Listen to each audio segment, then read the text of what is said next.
G'day, I'm Warwick Schiller and welcome back to another episode, The Principles of Training.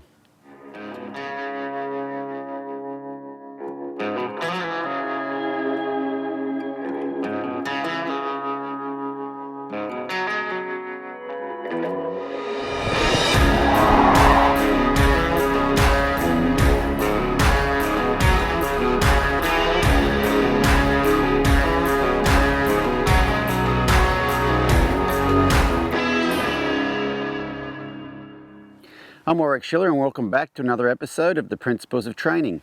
In today's episode, I want to show you how by creating some connection with a horse, you can catch a hard to catch horse. And in this instance, we just went over to a local trainer's place here, and she has a mare that she'll come up to you just fine as long as you don't have the halter on. And if you have the halter, she will really wheel away from you, really quite hard to catch.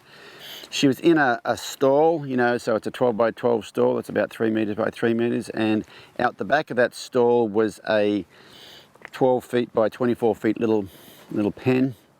It's about 3 by 6 meters back there. And when the trainer went to catch her, she would just kind of run in and out. If you're on the outside, she was on the inside. If you're on the inside, she'd run to the outside. And so in this episode, I'm going to show you how I use correct connection to get her to where instead of wheeling away, when you go to put the halter on her, you can just reach up, catch her, and she's quite easy to do it.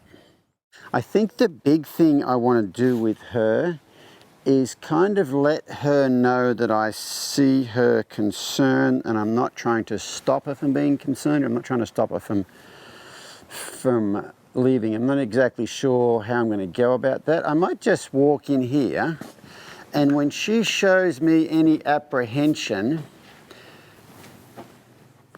So Tammy's been here scratching her on the butt. I mean, it's funny, she's relatively quiet.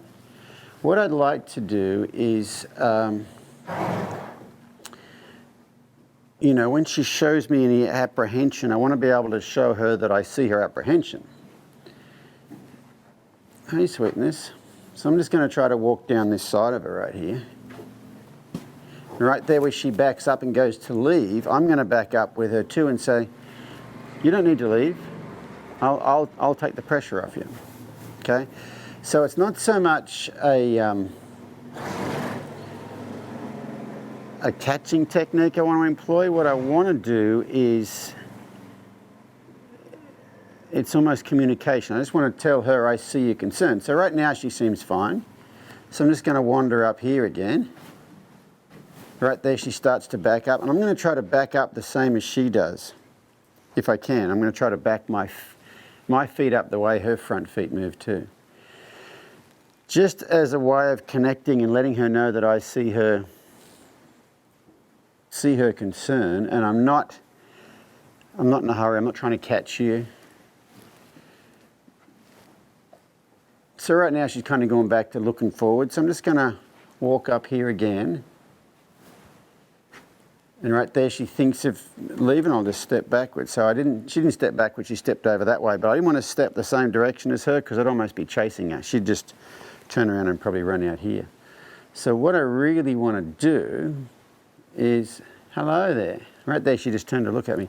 What I really want to do here is just back off every time she says that's too much. And what happened last time was I actually got to walk further down that side of her than I did the time before. Because the time before I walked down there, I went to walk down there, she raised her head up and started to back up like she was going to flee, and I just kind of stepped backwards and said, hey, I saw that. The second time I walked up there, she allowed me to walk a little further up there. And right here, she's turning like she wants to come towards me, so I'm going to back off and give her some room like that. And see, she has a bit of a lick and a chew right there. Good girl. Right there, and she has one of those little stress indicators and looks away, I'll just step backwards and tell her, hey, I saw that too. So those are the stress indicators we've talked about in previous episodes, and letting the horse know that we see those stress indicators is going to be an integral part of gaining her trust to where we can catch her. Hey baby, how you going? So I'm trying not to, I don't want to try to touch her right now. I want her to engage with me. And I don't want her to think that I'm trying to get this thing on her head. Yeah, I know. Now what I'd like to do is see if I could find an itchy spot on her. And I want to scratch here until I find the spot to where she goes, oh, that's really cool.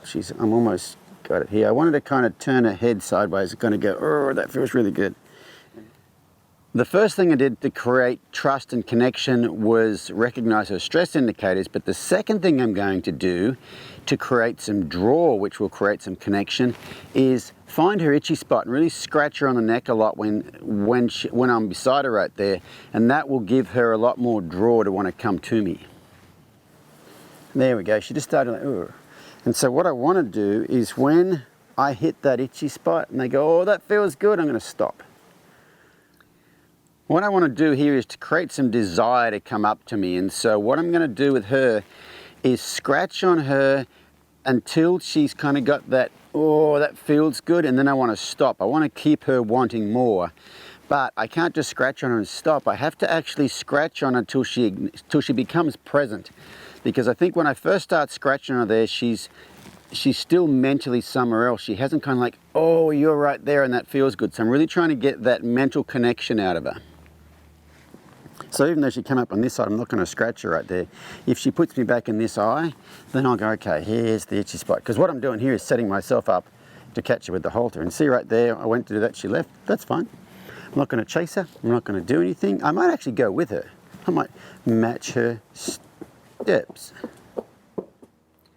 The next thing I want to do with her to create connection is to match her steps. So we've talked about this in previous episodes. And when I'm matching steps, I'm doing it without judgment or expectation. So the judgment part is I'm not mad the fact that she's left or anything like that.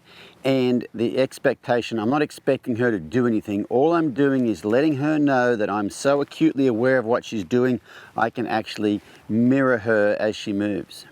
Again.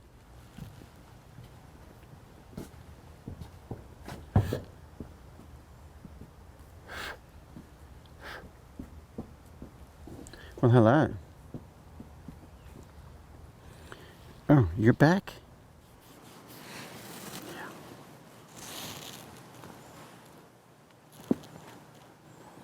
So that time I put my hand over there and she went to leave. So what I'm going to do now, because I wasn't thinking about that, what I'm going to do now is I'm going to rub her on the neck. I'm going to take my hand, I'm going to go over her neck and back again before she even knows I've gone over this. I'm going to scratch her here.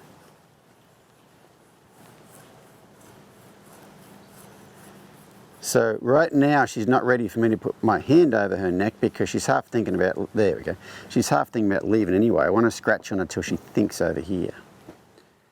The next way I'm going to develop trust and connection is letting her, I notice where her threshold is, okay? I don't want her to go over threshold. If she starts to head towards to where she might want to leave, I'm going to back off. And right then, when I was scratching on her, she wasn't thinking towards me. She was actually thinking away from me a little bit, which is already, you know, if her mind's leaving, she's already above threshold. So I didn't go over the top of her neck right then because that would be a bad spot to do it in. Like right there, see, she's starting to think away from me, and I think that has a lot to do with the fact that I started thinking I'm going to take my hand, put it over her neck here in a minute. Before that I was like, I'm just going to scratch on you. So I really think they're really good readers of your intention. So I'm scratching here, I'm going to go from here to here and back again. Her head didn't move. Scratch her again, here to here, back again. And by the time she went to look at it, it was gone. She went, is his hand over there? Oh, no, it's not. So I'm going to go from here to here and back again. Here to here, back again. I'm not going to do it now because she's thinking that way. I want her thinking over this way. Here to here, back again. From here to here, back again.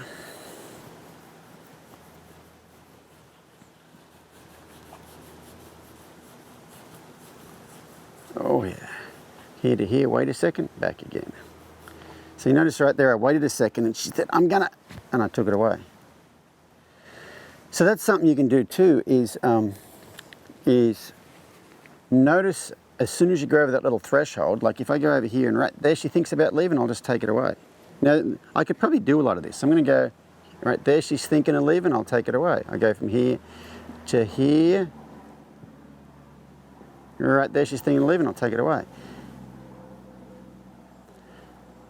And she has a lick and a chew. She goes, you're paying attention, aren't you? Yes. So, go from here to here, she looks over there, I'll take it away. From here to here, she looks over there, I'll take it away. Notice she comes back every time. Here to here, and she stayed that time. So that time she didn't turn her head away, hello. Here to here, it's still there, it's still there, it's still there, it's still there, it's still there, and she's still here too. And so it's just amazing how staying below that threshold, that's a lot of the stuff I've been doing these days is just staying below threshold. You're blowing in the microphone. Staying below threshold to where you let them know the instant they get slightly concerned. So I'm going to go over here, right there, head raised up, I'll take that hand away. Go over here, she does that, I'll take that hand away. Go over here, she stays here, I'm going to put my hand on her neck. Right there, she thinks about leaving, I'll take it away. Put it over here, right there, she thinks about leaving, I'll take it away. Just, you know, a lot of this stuff is just about letting them know how perceptive you are, how much, oh, you're going to have a chew on my shirt?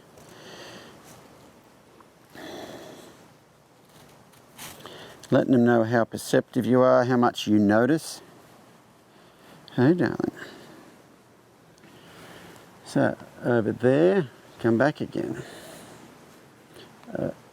Back again. Back again. Back again. Back again. Back again. Back again. Back again. All these, there you go, another lick and chew. All this stuff is, I'm just telling her, I notice when you get slightly concerned. You're going to blow on the microphone again? So right then, what I was going to do, it didn't work. What I was going to do was put my hand over there, and when she went to leave, I was just going to push on her a bit and say, no, you don't need to leave. And hopefully that she trusts me enough to not push into it and leave. She pushed in and left, no big deal. But that would be the next thing I'm going to do is when she's not thinking about leaving as much, you know, there's no use putting your hand over there and you know they're going to leave and wheel and run off and try to hold them back, because that just turns into a bit of a wrestle. That scares them more than anything. Whereas if you get to where you think if you can just steady them a little bit and say, no, you don't have to go. They trust you enough to not go. I actually did it the other day with Chance, the foal we've got at home. I went to put the halter on him and he went to wheel away, and instead of in the past I would have just taken it off and let him go, I kind of stayed with him and we went about this far and then I could do it up. But I wouldn't have done that, you know, 2 days before. So the last time she went in there, I followed her footsteps, and I stood the same way she did. And when her head turned this way to look at me, I actually leant backwards, okay? I don't know if you noticed that the last time, but when she turned her head and looked at me like, what are you doing back there? I actually moved away from her without moving my feet.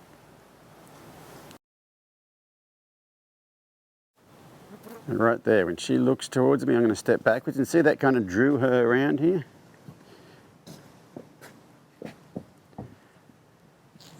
Hey, how you going?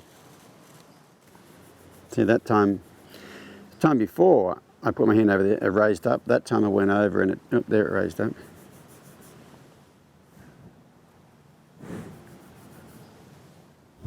There you go. So I'm starting to get my hand over her neck, and instead of her thinking that way, she's almost thinking this way.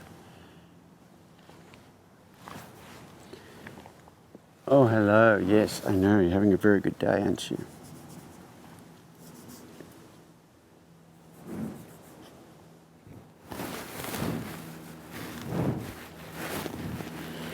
Lots of blowing noises in your microphone. You like that fluffy thing?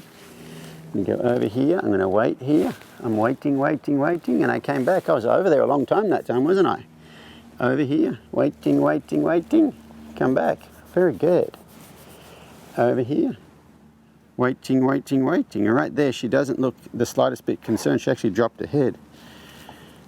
Put my hand over here, waiting. So that's starting to get better, because that's something I've got to be able to do, is reach over there to, you know, when I go to put the halter on, I will take this. When I go to put the halter on, I'll get that rope and lay it across my arm like that. I will get that loop out of there. I'll undo this halter.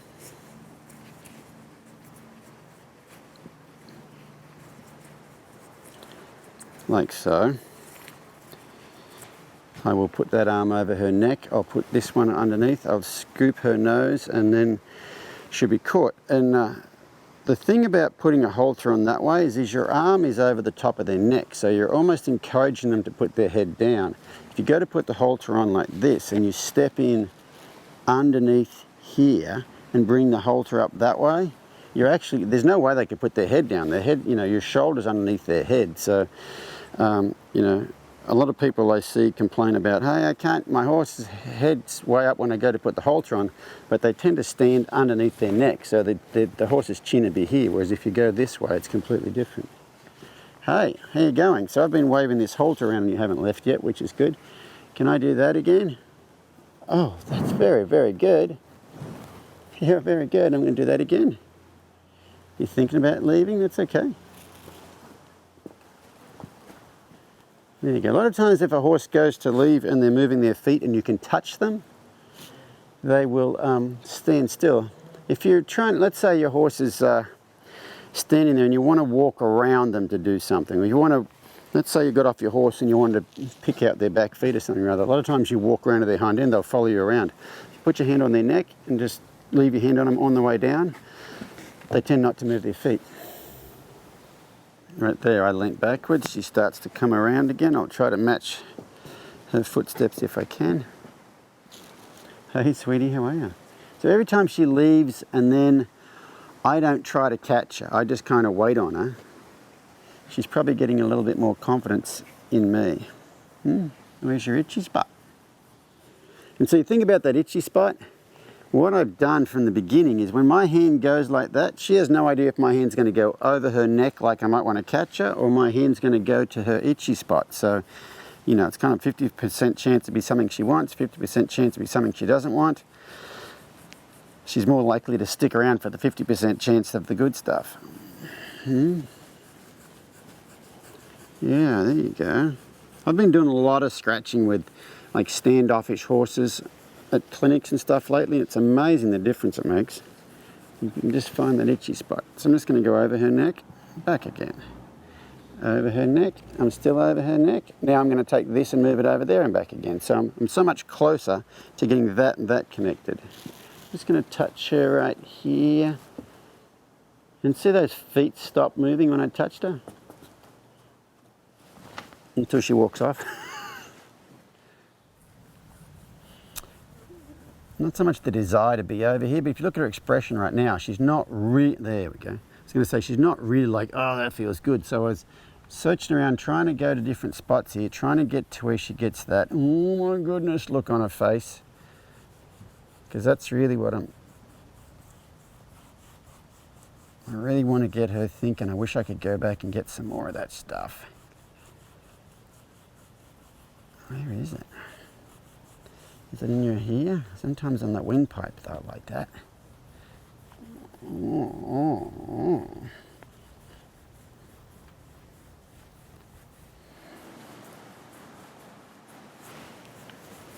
Just going to go over there. Oh, very good. You're coming towards me when I go over there. There you go. That's, you know, that's a huge difference from the beginning when I would go over there and she was thinking away from me.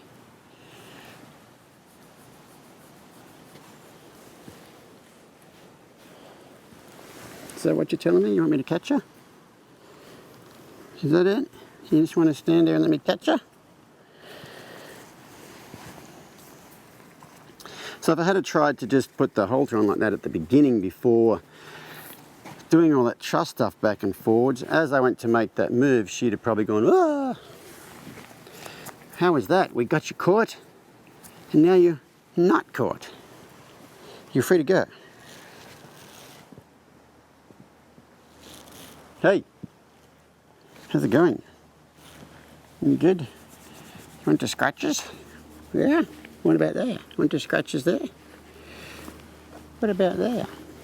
So it took me 45 minutes to catch her the first time, but it only took me, I don't know, it took me as soon as she walked up to me the second time to catch her. And that's the thing with a lot of this stuff is you just, you know, that building trust stuff takes time, but I didn't actually, that time when she walked up to me, I didn't have to go through the whole gaining trust process. She was just fine with it. She walked up to me, I just put the halter on her, which at the start would not have been terribly successful.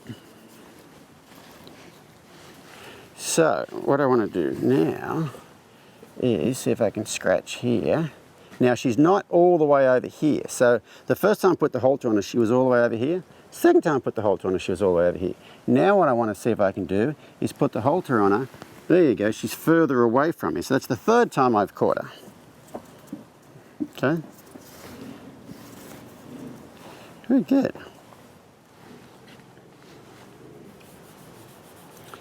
Now see if I can catch her again. There's the fourth time I've caught her.